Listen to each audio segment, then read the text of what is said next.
The tray felt like it weighed 50 pounds on Beatrice Hansel's left arm. The silver shimmered under the fancy lights of the restaurant, and on top of it sat 3 heavy bowls of Korean beef stew and 2 plates piled high with expensive grilled fish. Beatrice moved through the dining room like a well-oiled machine. She didn't hurry and she didn't slow down. She had worked at this exclusive, expensive Korean steakhouse called the Palace of Jade for 3 years. In that time, she had learned to treat her body like a slow, careful robot. Her goal every night was simple: be invisible. She delivered the dishes to table 7 without making a sound. The businessmen there didn't even look up. Perfect. Beatrice turned smoothly and headed back toward the kitchen, her black bow tie straight, her white shirt crisp and clean. Her dark hair was pulled back so tight it made her temples ache. That's when she heard the commotion at the front entrance. Manager Chen was practically bowing at the waist. The hostesses had frozen in place, their smiles suddenly nervous. Beatrice glanced toward the door and felt her stomach tighten. Jae-hoon Kim had arrived. Everyone knew who he was. Even Beatrice, who made it her business not to know anything about the customers. But Jae-hoon Kim was different. He owned half the buildings in this part of Seoul. Maybe more. The rumors said he'd started with nothing and built an empire through deals that were sometimes legal and sometimes not quite. He was dangerous, powerful, and tonight he'd chosen the Palace of Jade. He walked in like he owned the place, which, for all Beatrice knew, he probably did.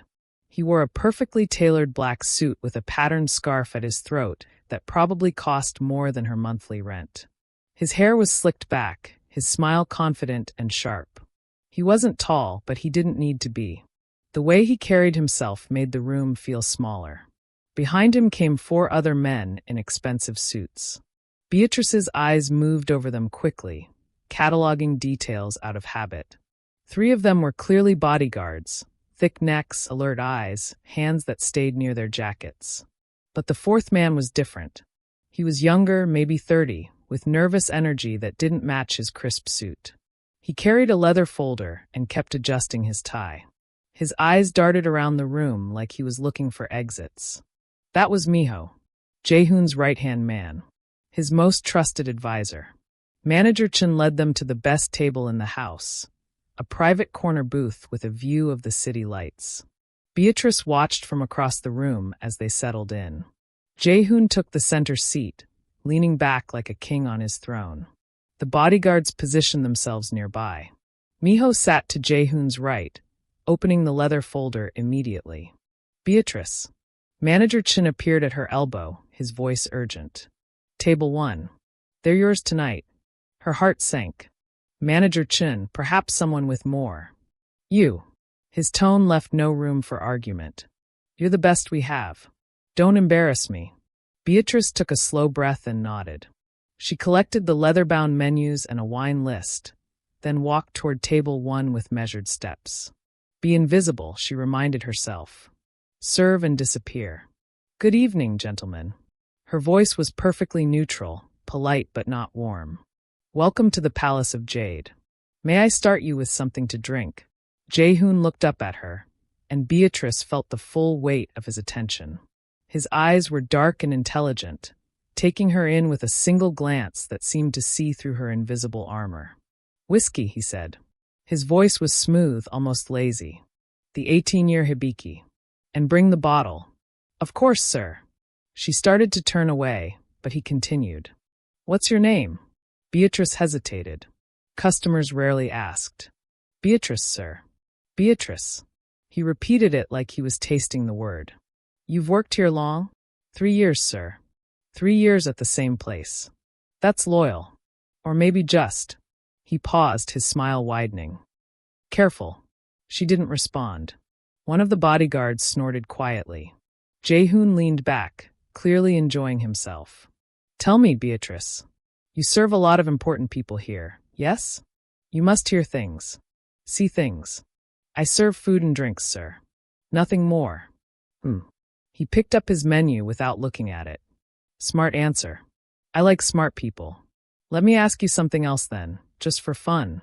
If you were running a business, and you suspected someone on your team was stealing from you, how would you catch them? It was a test. Or a game. Maybe both. Beatrice kept her expression perfectly blank. I wouldn't know, sir. I've never run a business. But if you had to guess? The table had gone quiet. Even Miho had looked up from his folder, watching her with sharp eyes. The bodyguards were still, waiting. Beatrice knew she should deflect again, smile politely, and walk away. That's what an invisible person would do.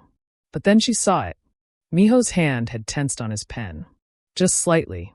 His jaw was tight, and there was a tiny bead of sweat at his temple that hadn't been there before. His breathing had changed, faster, shallower. And his eyes had that trapped look of someone who'd just heard the footsteps of something hunting them. The question hadn't been random at all. Beatrice made a decision. A stupid, dangerous, absolutely reckless decision. She set down the menus and leaned in slightly, her voice dropping to just above a whisper.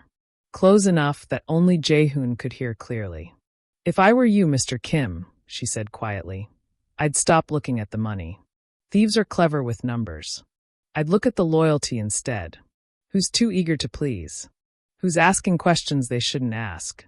Who's suddenly living just a little bit better than their salary allows? Jae-hoon's smile faded. His eyes sharpened. Beatrice straightened up, her heart pounding, but her face still calm. But that's just a guess, sir. I'll get your whiskey now. She turned to walk away, made it exactly 3 steps. Beatrice. His voice cut through the air like a knife. She stopped. Come back here. She turned slowly. Every instinct screamed at her to run, but her legs carried her back to the table like they had a mind of their own. Jae-hoon was studying her now with complete focus. The playful rich man was gone. In his place sat someone calculating, dangerous, and absolutely in control. You noticed something, he said. It wasn't a question. Beatrice said nothing. When I asked my little joke question, you looked at someone at this table. Who was it? Silence stretched between them. Miho's face had gone pale. Jae-hoon leaned forward. I'm going to ask you one more time, and I suggest you answer honestly. What did you see? Beatrice met his eyes. In for a penny, in for a pound. You have a leak upstairs, Mr. Kim. Her voice was steady, but her hands were shaking. Someone very close to you. And he's not stealing money. He's stealing information. The temperature at the table dropped 10 degrees. Jae-hoon's expression didn't change, but something flickered in his eyes. Surprise, intrigue, maybe respect. He glanced at Miho, whose face had gone from pale to gray. Then Jae-hoon smiled. It was the most dangerous smile Beatrice had ever seen. Gentlemen, he said softly, still looking at Beatrice. I think our waitress and I need to have a private conversation. Miho, get her coat. Beatrice is coming with us. Beatrice's mind went blank for exactly 3 seconds. Then survival instinct kicked in. Mr. Kim, I have tables to serve. I can't just leave. You can. Jae-hoon stood up smoothly, buttoning his jacket. Manager Chun won't mind. Will you, Chun? Manager Chun had materialized beside the table, wringing his hands. Of course not, Mr. Kim. Whatever you need. Traitor, Beatrice thought. Miho still sat frozen, his face unreadable now. He'd pulled on a mask of polite confusion, but his knuckles were white where they gripped the edge of the table. Boss, maybe we should. One of the bodyguards started. Get the car, Jae-hoon interrupted. His eyes never left Beatrice. The black one. Bring it to the front. This was insane. This was how people disappeared in Seoul. Everyone knew the stories about men like Jae-hoon Kim. People who asked too many questions or knew too much sometimes just stopped existing. But refusing wasn't an option either. Not with 3 bodyguards and manager Chun looking at her like she was a problem that needed solving. Beatrice untied her apron with steady hands. I'll need to clock out. Already done, Manager Chun said quickly. Too quickly. 5 minutes later, Beatrice found herself in the back of a Mercedes that cost more than she'd earned in 10 years. Jae-hoon sat beside her, close enough that she could smell his expensive cologne. Miho was in the front passenger seat, his shoulders rigid. One bodyguard drove while the other 2 followed in a second car. No one spoke for the first few minutes. The city lights blurred past the tinted windows. Finally, Jae-hoon turned to her. "You're scared?" "Yes," Beatrice said. "No point lying." "Good. Fear means you're smart." He pulled out his phone, typed something, then put it away. "But you're not panicking. That's interesting. Most people would be crying by now." "Would crying help?" He laughed, a genuine sound that surprised her. "No, it really wouldn't." He shifted in his seat to face her fully. "So, let's talk about what you saw." Beatrice chose her words carefully. "Your advisor was nervous when you asked that question. More nervous than the situation required." "Miho's always nervous," Jae-hoon said dismissively. "He's cautious. That's why I hired him." There's a difference between cautious and guilty. In the front seat, Miho's shoulders tightened even more. "Explain," Jae-hoon commanded. Beatrice took a breath. She'd already jumped off the cliff. Might as well try to fly. A cautious person listens carefully and thinks before speaking. A guilty person reacts before thinking. When you asked about catching a thief, he didn't analyze the question. He panicked, just for a second. His body language changed. He was preparing for a threat. "Maybe he thought I suspected him," Jae-hoon said, watching her face. "Maybe. Or maybe he knew exactly why you were asking." Jae-hoon was quiet for a moment. Then he said, "Miho, what do you think of our waitress's theory?" Miho turned slightly, and Beatrice saw the contempt in his eyes before he smoothed it away. "I think she's clever, boss. And I think she's trying to save herself by throwing someone else under the bus. It's a smart survival strategy." "It would be," Beatrice agreed calmly, "if I had anything to survive from. I didn't ask to be in this car. But here you are," Miho shot back, "making serious accusations about people you don't know." "I'm not accusing anyone," Beatrice said. "I'm observing behavior." The car turned into an underground parking garage. Expensive cars lined the walls, Porsches, Bentleys, another Mercedes. They parked in a reserved spot, and everyone got out. Beatrice followed Jae-hoon into an elevator. The bodyguard stayed close. Miho stood as far from her as the small space allowed, his jaw tight. They rose in silence.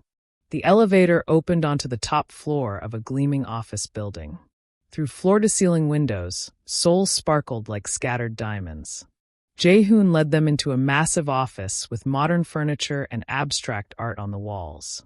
He poured himself whiskey from a crystal decanter and settled into the chair behind his desk like a judge taking his seat. "Sit," he told Beatrice, gesturing to a chair across from him. She sat. The bodyguards positioned themselves by the door. Miho stood to the side, his arms crossed. Jae-hoon took a sip of whiskey, studying her over the rim of his glass. "You said I have a leak. Information, not money. That's specific." "Why information?" "Because you're in the middle of something big right now," Beatrice said. "Everyone knows it. The news has been full of stories about corporate acquisitions in Gangnam. Real estate deals. New developments. That kind of business requires perfect timing and confidential information. If someone wanted to hurt you, stealing your plans would be more valuable than stealing your money." "She reads the news," Miho said mockingly. "How impressive." Jae-hoon held up a hand, silencing him. "Continue." Beatrice met his eyes. "You asked about catching a thief. You wouldn't ask unless you already suspected something was wrong. Deals falling through at the last minute. Competitors knowing things they shouldn't know. Small things, probably. Nothing you could prove. But enough to make you suspicious." Jae-hoon's expression didn't change, but she saw the flicker of surprise in his eyes. She was right. "So you bring the question to dinner," Beatrice continued. "You phrase it like a joke, something casual. You're testing your people, watching for reactions." "And I reacted," Miho said coldly. "Because I'm human. Because the question surprised me. That doesn't make me a traitor." "No," Beatrice agreed. "It doesn't. Then what does?" Jae-hoon asked. This was the dangerous part. The part where she either impressed him or signed her own death warrant. "I don't know if he is," Beatrice said carefully. "I just know he reacted wrong. If you want proof, you'd need to look deeper. Financial records. Communication patterns. Who he meets with. Where he goes when he's not working. She paused. But I'm a waitress, Mr. Kim. Not a detective. I just notice things. Jae-hoon set down his glass with a soft click. What if I told you I want you to find that proof? Beatrice's heart stopped. What? You said I need to look deeper. So look deeper. He leaned forward, his eyes intense. I'm giving you 72 hours. 3 days. Find me proof that someone in my organization is leaking information. If you succeed, I'll pay you more money than you'd make in 5 years at that restaurant. And if I fail? His smile was cold. Then you'd better hope you're wrong about everything. Because if you've falsely accused my most trusted advisor, there will be consequences.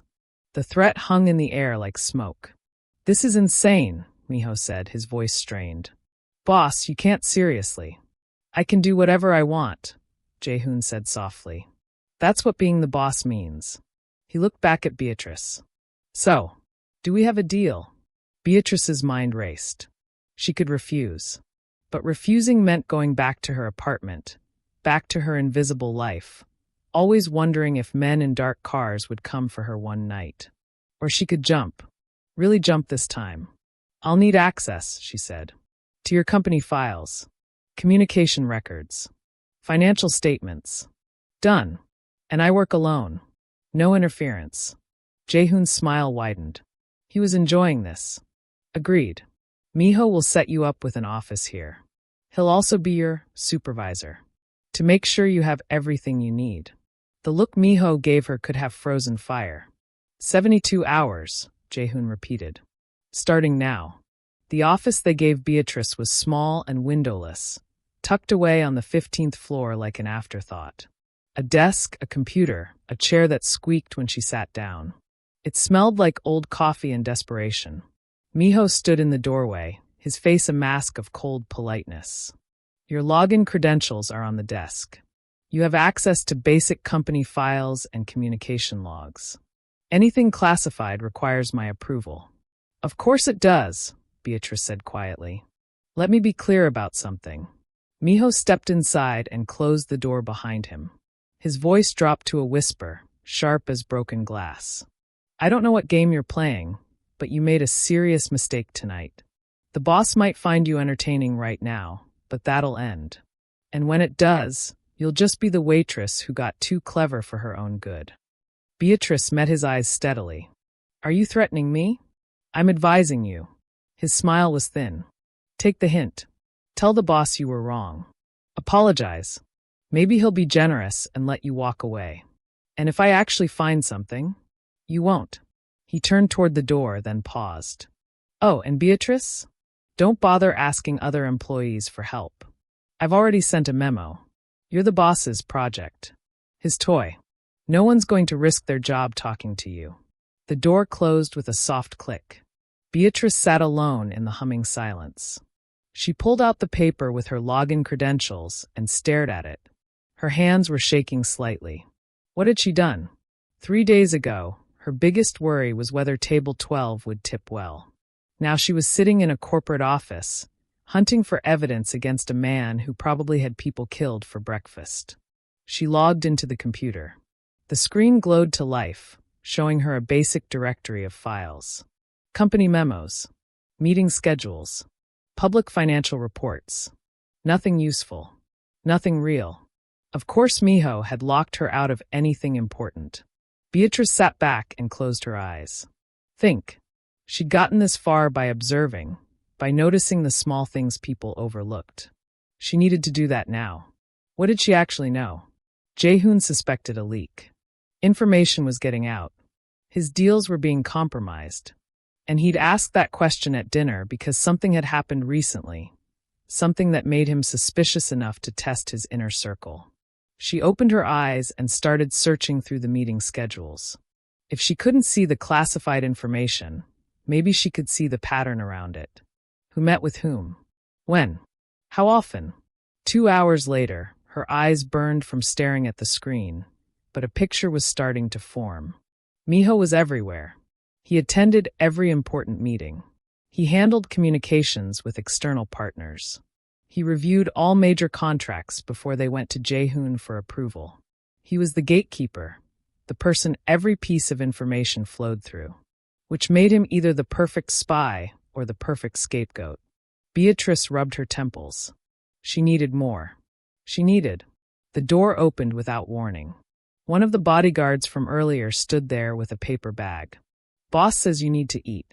He set the bag on her desk and left. Inside was a still-warm container of jiggy stew and a bottle of water. Despite everything, Beatrice's stomach growled. She hadn't eaten since her shift started, hours ago. She ate slowly, thinking. Jae-hoon was watching her, making sure she stayed alive long enough to be useful. That was either considerate or calculating. Probably both.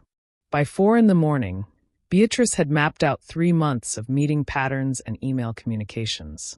The picture was damning in its thoroughness. Miho had access to everything. But access wasn't proof. Half the executives in the building probably had similar access. She needed the human element. The flaw. Everyone had one. A pattern they fell into. A habit they couldn't break. Miho was brilliant. That much was obvious from his work. His strategies were elegant, his communication precise. He'd built systems and protocols that made the entire organization run smoothly. Too smoothly. Beatrice pulled up his expense reports. Business dinners, mostly. Always at high-end restaurants. Always with clients or partners. Everything properly documented and approved. But then she noticed something odd. Every 2 weeks, like clockwork, there was a charge at a PC gaming cafe in Hongdae. Just a few hours each time. The amounts were small, barely worth noting on an executive's expense account. The memo line always said, "Market research, youth consumer patterns." Beatrice frowned. It wasn't unusual for executives to study consumer behavior. But every 2 weeks? At the same place? For months? She pulled up more records. The pattern went back almost a year. Same cafe. Similar times, usually late evening, around 10 or 11 p.m. Her pulse quickened. Gaming cafes were popular in Seoul. Hundreds of people used them every day, playing online games, chatting with strangers through headsets and encrypted channels. They were anonymous, public but private. And if you knew what you were doing, you could communicate through game chats without leaving obvious traces. It was brilliant, actually. Hide your secret communications in plain sight, disguised as a legitimate business activity. But it was also a pattern, a habit, a flaw. Beatrice sat back, her mind racing. She couldn't prove anything yet. But she had a thread to pull. The office door opened again. This time it was Jae-hoon himself, looking remarkably fresh despite the hour. He carried 2 cups of coffee and set one on her desk. "You've been at it all night," he observed, settling into the squeaky chair across from her. "There's a lot to look through. Find anything interesting?" Beatrice hesitated. Showing her cards too early could be dangerous. But she needed more access, and that meant giving him something. "Your advisor is very thorough," she said carefully. "His systems are well designed. Maybe too well designed." Jae-hoon's eyebrow raised. "Explain." "He's created protocols that route all important information through him first. Which means he sees everything before you do. He can filter what reaches you. Shape the narrative. That's his job." "Yes. But it also means if someone wanted to leak information, he's in the perfect position to do it without suspicion. He's supposed to have access to everything." Jae-hoon sipped his coffee, watching her. "You still haven't told me anything I don't already know. I need access to his personal accounts, his expenses, his communications outside of official channels. That's private information. You asked me to find proof. That's where proof would be." They stared at each other across the small desk. Beatrice could feel the weight of his attention, the way he was measuring her worth against the risk of trusting her. Finally, Jae-hoon pulled out his phone. He typed something, then showed her the screen. "I'm authorizing level 3 access for your account. That includes expense reports and personal communication logs for all executives, including Miho." "Thank you. Don't thank me yet." He stood up, his expression serious. "Miho is the smartest person I've ever hired. If he's betraying me, he won't have left obvious evidence. And if you're wrong about him, He let the sentence hang unfinished. After he left, Beatrice pulled up Miho's full expense records. The gaming cafe charges were there, regular as clockwork. But now she could see more detail, the exact times, the duration of each visit. And she noticed something else. 3 days after each gaming cafe visit, something went wrong with one of Jae-hoon's deals. Not catastrophically wrong. Just off. A competitor made a better offer at the last minute. A partner suddenly had concerns. A regulatory issue appeared out of nowhere. Small things. Easy to dismiss as bad luck or normal business complications. But the pattern was there, clear as daylight once you knew to look for it. Beatrice's hands were shaking again, but this time not from fear. She'd found it. The flaw in the code. Now she just had to prove it before Miho realized she was getting close. Beatrice printed out the pattern she'd found and spread the papers across her desk. Gaming cafe visits on one sheet. Failed deals on another. She drew lines between them with a red pen, connecting the dots. Every single time. 3 days after Miho visited that cafe, something went wrong. It wasn't proof yet. Not the kind that would hold up in court or even convince Jae-hoon completely. But it was enough to make her certain. Miho was using that gaming cafe to pass information to someone. Probably through encrypted chat channels and online games where conversations disappeared after logout. The question was, how could she prove it? She couldn't exactly follow him there. He'd recognize her instantly. And even if she could get into the cafe, she wouldn't know which computer he used or what game he played. Beatrice checked her watch. 6:30 a.m. She'd been awake for 24 hours straight, and her eyes felt like sandpaper. But she couldn't stop now. She had less than 48 hours left. Her phone buzzed, a number she didn't recognize. "Hello, come to my office." Jae-hoon's voice. "Now." He disconnected before she could respond. Beatrice grabbed her papers and headed upstairs. The building was starting to wake up, early employees arriving, cleaning staff finishing their shifts. A few people stared at her as she passed. Word had clearly spread about the boss's mysterious new project. Jae-hoon's office door was open. He stood by the window, looking out at the sunrise over Seoul. Miho was there too, standing stiffly near the desk. "Close the door," Jae-hoon said without turning around. Beatrice did. The click sounded very loud. "There's been a development," Jae-hoon continued. "Last night, someone attempted to access our secure server from an external location. They didn't get in. Our security is better than that. But they tried, and they knew exactly which files to target." Beatrice's stomach tightened. "Which files?" "Our bid for the Gangnam Tower project." He finally turned to face her. "We submit our proposal in 5 days.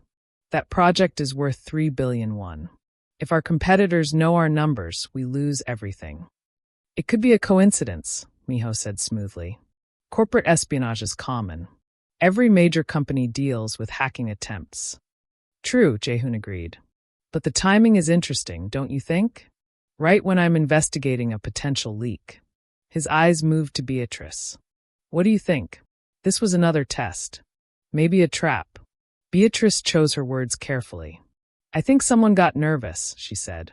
"They know you're looking. They're trying to grab what they can before you shut them down." "Or," Miho cut in, his voice sharp, "someone is trying to make it look like there's a leak when there isn't one. Create false evidence to support their theory." Jae-hoon's expression didn't change. "Can you do that, Beatrice? Hack into my servers?" "No," she said honestly. "I can barely use email." "Then how do you explain the timing?" "I can't, but I can show you something else." She spread her papers on his desk, the pattern she'd found, the cafe visits, the failed deals. "Look at this." Jae-hoon studied the documents in silence. Miho moved closer, his face carefully neutral, but Beatrice saw his jaw clench when he recognized his own expense reports. "A gaming cafe," Jae-hoon said slowly. "You think he's passing information through video games?" "It's smart," Beatrice said. "Public place. Encrypted communications that don't leave permanent records. No direct connection to business contacts. Just regular visits for market research." This is ridiculous, Miho said, but his voice had risen slightly. I study consumer behavior. Gaming culture is a huge market demographic. Of course I visit gaming cafes. Every 2 weeks? Beatrice challenged. Same place? Same time? For a year? Creatures of habit, Miho shot back. I like consistency in my research methods. And it's just coincidence that deals fall apart 3 days after each visit? Correlation isn't causation. You should know that. Enough. Jae-hoon held up a hand. He looked tired suddenly, older than his years. Miho, leave us. Boss, I really think. Leave. Miho's face went pale. For a moment, Beatrice thought he might argue. But he bowed slightly and walked out, his shoulders rigid with suppressed anger. When the door closed, Jae-hoon sank into his chair. You're making serious accusations based on patterns and guesses. I know. If you're wrong, I've just damaged my relationship with my most valuable employee. I know that too. He rubbed his face with both hands. Tell me honestly, how certain are you? Beatrice took a breath. 90%. Maybe more. His reaction when you asked that question at the restaurant, that was real fear. And this pattern is too consistent to be coincidence. He's betraying you, Mr. Kim. I'm almost certain of it. Almost. I need one more piece. Something concrete that connects him to whoever he's selling information to. And how do you plan to get that? This was the dangerous part. The part she'd been thinking about all night. I need to bait him. Make him think there's new information he needs to pass along urgently. Information so valuable he can't wait for his regular schedule. Jae-hoon leaned forward. You want to set a trap? Yes. We create false information about the Gangnam Tower project. Something that seems confidential. Numbers, strategy, whatever would be most valuable to your competitors. We make sure Miho sees it. Then we watch what he does. If he takes the bait, he exposes himself. Exactly. And if he doesn't? Then maybe I'm wrong. Beatrice met his eyes. But I don't think I am. Jae-hoon was quiet for a long moment. Then he pulled out his phone and made a call. Security? I want surveillance on Miho. 24 hours. Don't let him know. He paused. I don't care if it's legal. Just do it. He hung up and looked at Beatrice. We'll create your false information. Modified bid numbers for the Gangnam project. I'll make sure Miho sees them in a meeting this afternoon.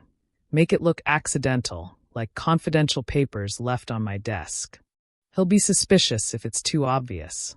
I know how to be subtle. A ghost of a smile crossed his face. You're not the only one who observes people, Beatrice. What happens if this works? If he takes the bait? Jae-hoon's smile disappeared. Then we'll know for certain. And I'll deal with him accordingly. The cold finality in his voice made Beatrice shiver. She'd started this to save herself, but now she was caught in something much bigger. A game of strategy and betrayal where the stakes were measured in billions of won and possibly human lives. Get some rest, Jae-hoon said, dismissing her. You look terrible. There's a room on the 16th floor you can use. I'll have someone show you. Beatrice nodded and headed for the door. Beatrice? She turned back. Jae-hoon was watching her with an expression she couldn't quite read. You're either very brave or very foolish. I haven't decided which yet. Can I be both? He actually laughed at that, a real laugh, warm and surprised. Yes, I suppose you can. As Beatrice left his office, she realized something that made her heart skip. For just a moment, when he'd laughed, she'd seen past the dangerous businessman to the person underneath. And that person was far more intriguing than she wanted to admit. She pushed the thought away. Focus. She had less than 2 days to finish this. And Miho was going to be watching her every move. Beatrice slept for 4 hours in a small room that smelled like cleaning products and corporate ambition. When she woke up, her neck was stiff and her mind was buzzing with nervous energy. She checked her phone. 2 p.m. The meeting where Jae-hoon would plant the false information was scheduled for 3 o'clock. She splashed cold water on her face in the small bathroom and stared at her reflection. Dark circles under her eyes. Hair falling out of its tight bun. She looked like someone who'd stumbled into something far beyond their control. Because she had. Her phone buzzed with a message from an unknown number. Observation room. 17th floor. Room 1703. Come now. No signature, but it had to be from Jae-hoon. Beatrice took the elevator up and found the room. A small space with a one-way mirror looking into a conference room. Jae-hoon stood there alone, wearing different clothes now. A dark blue suit that fit him perfectly. His hair was still slightly damp, like he'd showered recently. "They can't see us," he said without looking at her. "But we can see and hear everything. This feels illegal." "Probably is." He glanced at her, and something flickered in his eyes. "You look better. Less like a ghost." "Thank you, I think." A small smile tugged at his lips. Then it disappeared as executives began filing into the conference room. Miho came in last, carrying his leather folder. He sat in his usual spot, to the right of Jae-hoon's empty chair. Jae-hoon straightened his tie. "Watch carefully. His micro-expressions. Body language. Everything." "I will." He started to leave, then paused. "Beatrice? If this works, if you're right about him." He didn't finish the sentence. He didn't need to. Then he was gone, and moments later he entered the conference room through another door. The meeting was about quarterly projections, boring, technical, full of numbers and graphs. Beatrice watched Miho's face. He looked calm, professional, engaged. Taking notes. Asking intelligent questions. 40 minutes in, Jae-hoon stood up to point at something on the projection screen. As he did, a folder on the table accidentally slid toward the edge. Papers spilled out. Financial documents with red, confidential stamps clearly visible. Jae-hoon cursed softly and gathered them up quickly, but not before everyone at the table had seen them. Bid numbers for the Gangnam Tower project. Construction timelines. Profit projections. "Sorry," he muttered, stuffing the papers back into the folder. Wrong meeting. It was perfectly done. Casual enough to seem like a genuine mistake, but obvious enough that everyone noticed. Beatrice watched Miho. His eyes had locked onto those papers for just a fraction of a second. His pen paused mid-word. Then he continued writing as if nothing had happened. But she'd seen it. The hunger. The calculation. The meeting ended 20 minutes later. Executives filed out. Miho lingered, organizing his notes with careful precision. "Miho," Jae-hoon said casually. "Walk with me." In the observation room, Beatrice couldn't hear their conversation anymore. But she watched them through the glass as they walked down the hallway together. Jae-hoon's hand on Miho's shoulder. Two men who'd built an empire together. One of them a traitor. Her phone buzzed. He took the bait. "Now we wait." "JH." The next 6 hours were torture. Beatrice sat in her windowless office, pretending to work while security fed updates to Jae-hoon's phone, which he forwarded to her. 5:47 p.m. Subject leaving building. Following at distance. 6:15 p.m. Subject entering restaurant in Gangnam. Meeting with unknown male, late 40s. 7:33 p.m. Subject leaving restaurant alone. Heading north. 7:58 p.m. Subject entering PC gaming cafe. Hongdae location. Same place as previous visits. Beatrice's heart hammered. This was it. This was earlier than his usual schedule. He'd broken his pattern because the information was too valuable to wait. 8:41 p.m. Subject still inside cafe. 9:02 p.m. Subject still inside cafe. 9:34 p.m. Subject leaving cafe. Heading home. The update stopped. Beatrice stared at her phone, waiting for something more. Confirmation. Proof. Anything. At 10:15 p.m., her office door opened. Jae-hoon stood there, his tie loosened, his expression unreadable. "Come with me." They rode the elevator in silence. Got into his car. The same driver from that first night steered them through Seoul's nighttime traffic. "Where are we going?" Beatrice finally asked. "To finish this." They pulled up outside an expensive apartment building in Gangnam. Jae-hoon's phone buzzed. He read the message and his jaw tightened. Our competitors just revised their bid for the Gangnam Tower project. 20 minutes ago. He showed her the screen. Their new numbers are exactly 3% lower than the false numbers I showed in that meeting. The same strategy we supposedly planned to use.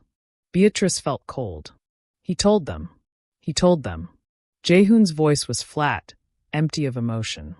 My security team also tracked the man he met at the restaurant. Young Tae-won. He's the head of acquisition for Daehan Group, our biggest competitor. So you have proof? Yes. He looked at her then, really looked at her, and she saw something dangerous in his eyes. Something that reminded her exactly who she was dealing with. You were right. About everything.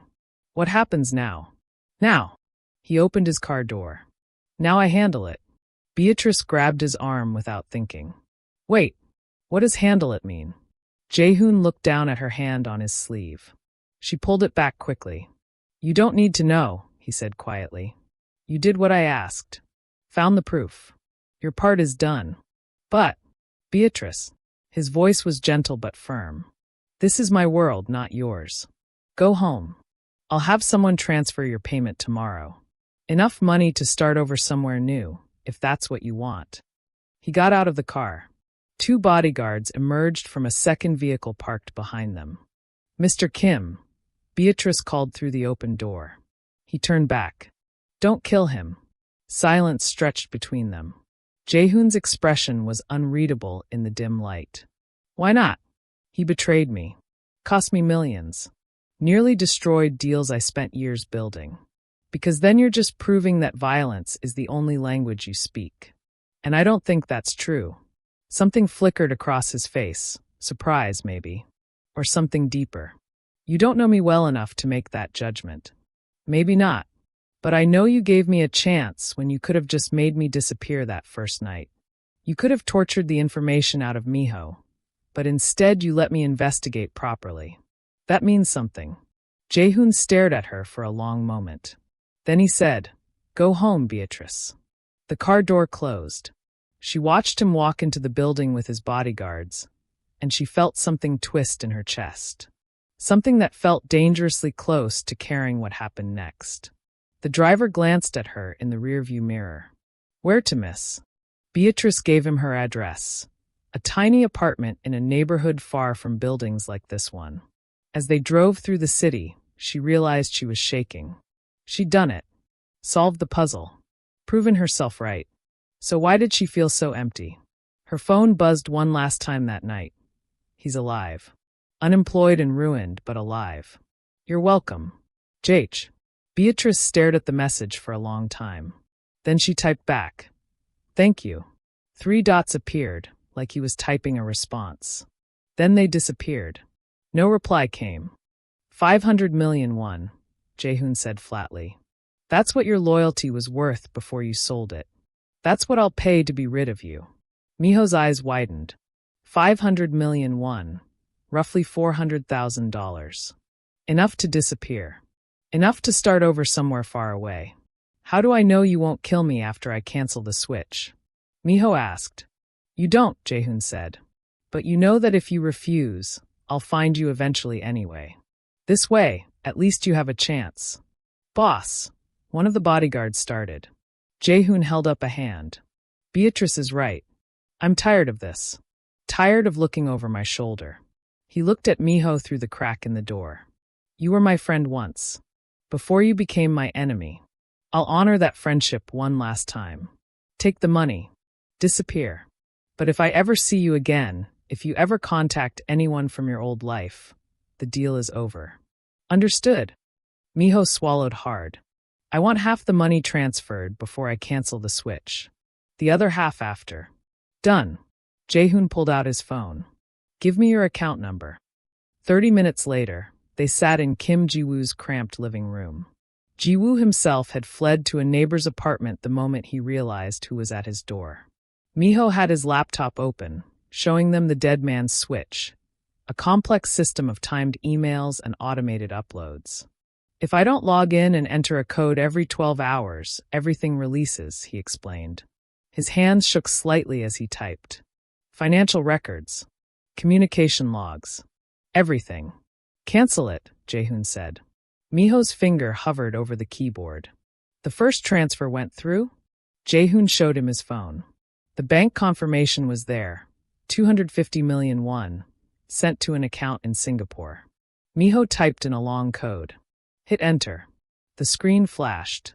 Automated sequence cancelled. He closed the laptop and looked at Jaehoon. It's done. All the files are deleted. No backup. No insurance. I'm giving you complete trust here, boss. Don't call me that anymore. Jaehoon stood up. You stopped being my employee the moment you betrayed me. He nodded to one of the bodyguards, who pulled out another phone. The second transfer is going through now. Check your account. Miho did. His face went pale when he saw the number. It's there. Good. Now listen very carefully. Jaehoon's voice was quiet but absolute. You have 24 hours to leave Korea. I don't care where you go. Singapore, Europe, South America. Anywhere but here. If you're still in this country after 24 hours, our deal is void. I understand. I'm keeping people watching you until you board that plane. If you try anything at all, they have orders to bring you back to me. And I promise you, Miho, what happens then will make you wish you'd taken your chances with the dead man's switch. Miho nodded, his face gray. Jaehoon turned to leave, then paused. You were brilliant, you know. One of the smartest people I ever met. You could have built your own empire instead of trying to tear down mine. That's what I'll never understand. Why you settled for being someone else's tool when you could have been the one giving orders. Because I was tired of being yours, Miho said quietly. I spent 5 years building your dreams, boss. Never my own. For a moment, something like understanding passed between them. Then it was gone. Goodbye, Miho, Jaehoon said. Don't make me regret this, mercy. They left him sitting in that shabby apartment with a laptop and a fortune in blood money. The helicopter ride back to Seoul was silent. Beatrice watched the ocean pass below them, her mind replaying the confrontation. She just helped a traitor escape justice. Convinced Jaehoon to pay him for his betrayal. And somehow it felt like the right decision. You're thinking too loud, Jaehoon said, making her jump. He'd been so quiet she'd almost forgotten he was there. I'm wondering if I just made a terrible mistake, she admitted. You didn't. Miho will disappear. He's too smart to risk coming back. He looked at her, his expression softer than she'd ever seen it. You saved his life today, and probably saved me from becoming the kind of man who solves every problem with violence. I'm not sure which one of us you helped more. You could have just killed him. Before I showed up. I could have. But then you'd have thought I was a monster. He smiled slightly. Turns out I care what you think of me. When did that happen? Beatrice's heart skipped. Mr. Kim. Jaehoon. Call me Jaehoon. Jaehoon, she said carefully. What happens now? With me, I mean. Do I go back to the restaurant? Pretend none of this happened. He was quiet for a long moment, looking out at the city appearing on the horizon. I have a better idea. They landed back at his building. Instead of going to his office, Jaehoon took her to the top floor. To a corner office with floor-to-ceiling windows and a view that stretched across all of Seoul. This was Miho's office, Jaehoon said. As of today, it's yours. Beatrice stared at him. What? You're my new head of strategy.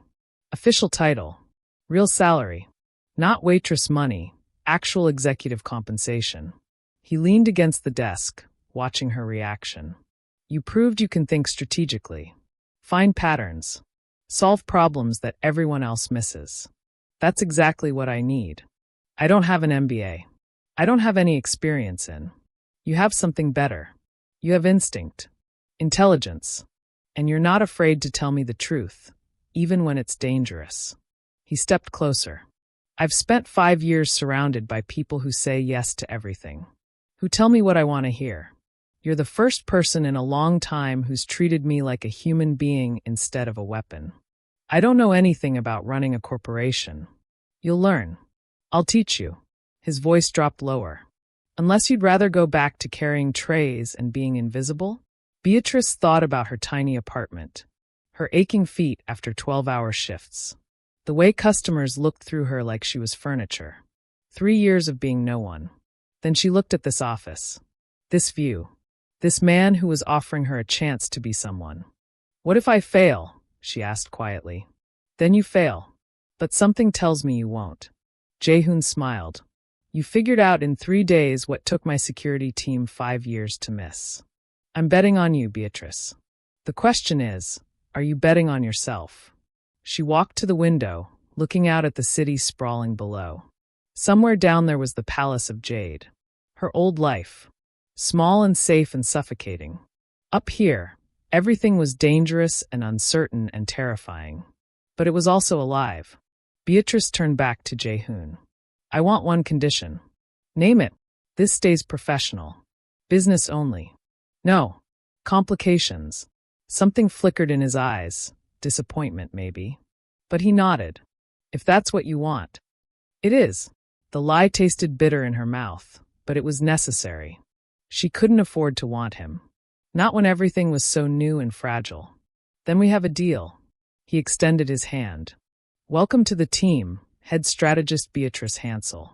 She shook his hand. His grip was warm, firm, and lasted just a second too long. I'll have HR draw up the contracts, he said, stepping back. You start Monday. Take the weekend to move your things, settle in. Someone from my team will help you find a proper apartment, something closer to the office. That's not necessary. It's part of the compensation package. Non-negotiable. He headed for the door, then paused. Beatrice? Thank you. For today. For stopping me from doing something I'd regret. You're welcome. After he left, Beatrice stood alone in her new office. She sat in the expensive leather chair behind the massive desk. Tested how it felt to look out at the world from this high up. It felt like power. It felt like freedom. It felt like danger wrapped in an expensive suit. Her phone buzzed. A message from Jae-hoon. Try not to change too much. I like the woman who wasn't afraid to challenge me. Beatrice smiled despite herself and typed back. Don't worry. I'm still the same person who told you not to kill someone. 3 dots appeared immediately. Good. That's the person I need. She stared at those words for a long time, wondering what he really meant. 3 months passed like a fever dream. Beatrice moved into a modern apartment in Gangnam with views almost as good as her office. She traded her waitress uniform for tailored suits that cost more than she used to make in a month. Her hair stayed in its tight bun, but now it was styled by a professional every week. The work was brutal. Jae-hoon hadn't been joking about teaching her. He threw her into the deep end and watched to see if she'd swim. Contract negotiations. Acquisition strategies. Risk assessments. She worked 16-hour days and dreamed in spreadsheets. But she was good at it. Better than good. She had a gift for seeing the patterns others missed, for finding the weak points in a competitor's strategy or the hidden opportunity in a failing deal. Within 6 weeks, she'd restructured 2 major contracts and saved the company 40 million won. Jae-hoon's executives had been skeptical at first. The waitress playing businesswoman. But skepticism turned to respect after she'd quietly dismantled their arguments in 3 consecutive meetings with nothing but logic and perfectly researched facts. Now when she walked through the office, people nodded. Made way. Called her Director Hansel, with real deference in their voices. She'd become exactly what she'd always been capable of being. The only problem was Jae-hoon. He kept his distance, just like she'd asked. Professional. Polite. Their interactions were all business, strategy meetings, project updates, quarterly reviews. He never touched her. Never stood too close. Never let his eyes linger. It was exactly what Beatrice had demanded. And it was driving her quietly insane. Because somewhere between the helicopter to Busan and her first day in this office, something had shifted. She'd started noticing small things. The way he listened when she spoke, like her words actually mattered. The way he trusted her judgment, even when it contradicted his own instincts. The way he smiled, really smiled, when she proved him wrong about something. She'd started noticing how he looked in the morning with his tie not quite straight. How his voice dropped when he was tired. How he rubbed the back of his neck when he was worried. She'd started wanting things she had no business wanting. Director Hansel? Beatrice looked up from her computer. Her assistant, a sharp young woman named Yuna, stood in the doorway. Yes, Mr. Kim asked to see you in his office. Beatrice's stomach tightened the way it always did now when someone said his name. Did he say why? No, but he said to bring the Hanseong file. The Hanseong file. Beatrice's hands went cold. She'd been working on something private for the last month. A deep investigation into Hanseong Corporation, the company that had destroyed her life 5 years ago. The company that had framed her for embezzlement, destroyed her reputation, and left her with nothing. Jae-hoon had given her that file on her first day. Finish your first business, he'd said. She'd been patient, thorough, and 3 days ago she'd found it. The proof that their CFO had been embezzling for years and had used Beatrice as a scapegoat when the auditors got close. She'd found his offshore accounts, his falsified records, everything. Enough to destroy him the way he'd destroyed her. Beatrice grabbed the file and headed upstairs. Her heart pounded harder with each step. Jae-hoon's office door was open. He stood by the window, hands in his pockets, looking out at the city. He'd taken off his jacket. His white shirt was rolled up at the sleeves. You wanted to see me? Beatrice said from the doorway. He turned. Something in his expression made her breath catch. Come in. Close the door. She did. The click of the lock seemed very loud.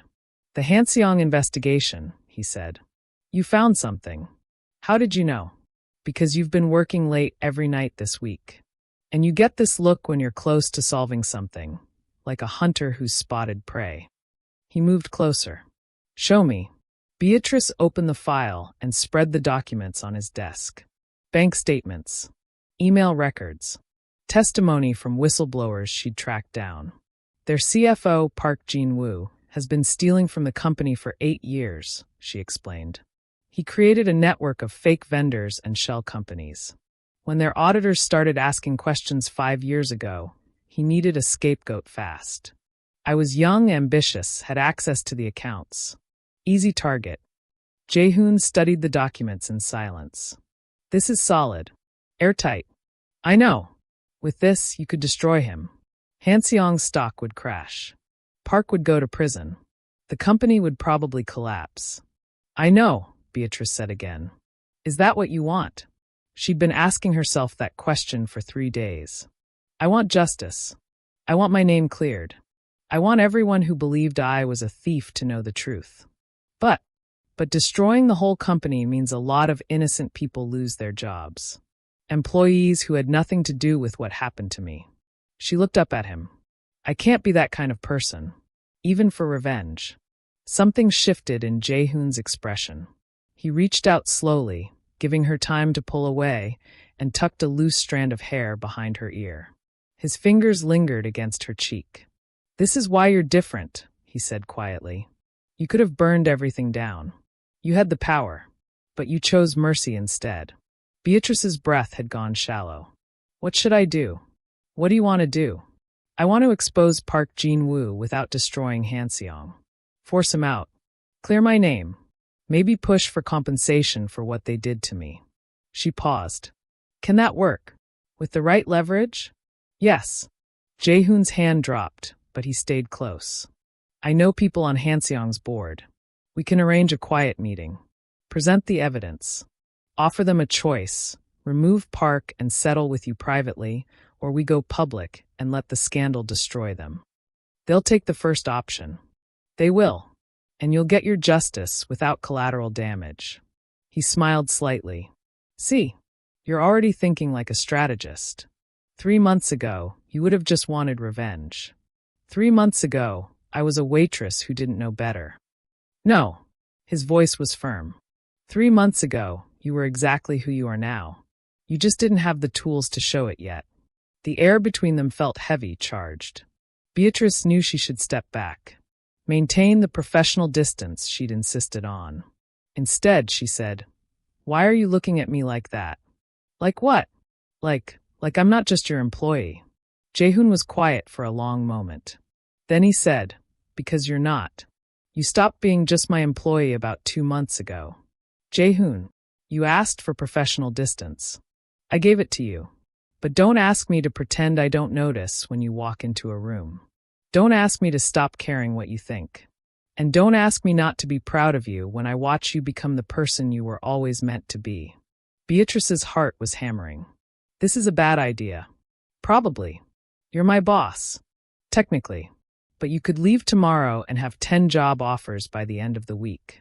You stay because you want to, not because you need to. People will talk. Say I slept my way to this position. Let them talk. You've proven yourself 10 times over. Anyone who thinks otherwise is an idiot. He stepped even closer. But if you want me to back off, say it. Say, this is just business and I'll never mention it again.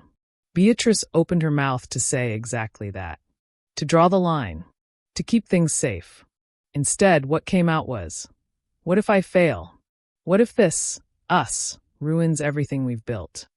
Then we fail. But something tells me we won't. He smiled, and it was the warm, genuine smile she'd only seen a handful of times. You figured out how to outsmart my best strategist in 3 days. I think you can handle one complicated relationship. This is insane. Probably, he agreed. But I'm tired of pretending. Tired of keeping my distance when all I want to do is. He didn't finish the sentence. He didn't have to. Beatrice made a decision. The same kind of reckless, dangerous, absolutely necessary decision she'd made 3 months ago in that restaurant. She closed the distance between them and kissed him. For a heartbeat, he froze. Then his arms came around her, pulling her closer, and he kissed her back like he'd been waiting 3 months to do exactly this. It was nothing like she'd imagined. It was better, urgent and gentle and absolutely right. When they finally broke apart, both breathing hard, Jaehoon rested his forehead against hers. So, he said. Professional distance. Completely inappropriate, Beatrice agreed. Terrible idea? The worst. But we're doing this anyway. She pulled back just enough to meet his eyes. Yes, but slowly. Carefully. No rushing. And if it doesn't work, it will work. How do you know? Because you don't give up. Neither do I. And together, he smiled. We're unstoppable. So what do? You think of Beatrice's incredible journey? Do you think she got the justice she deserved? How would you have handled being betrayed like that? Let me know in the comments below. If this story moved you, please like this video and share it with someone who needs to hear about triumph over betrayal.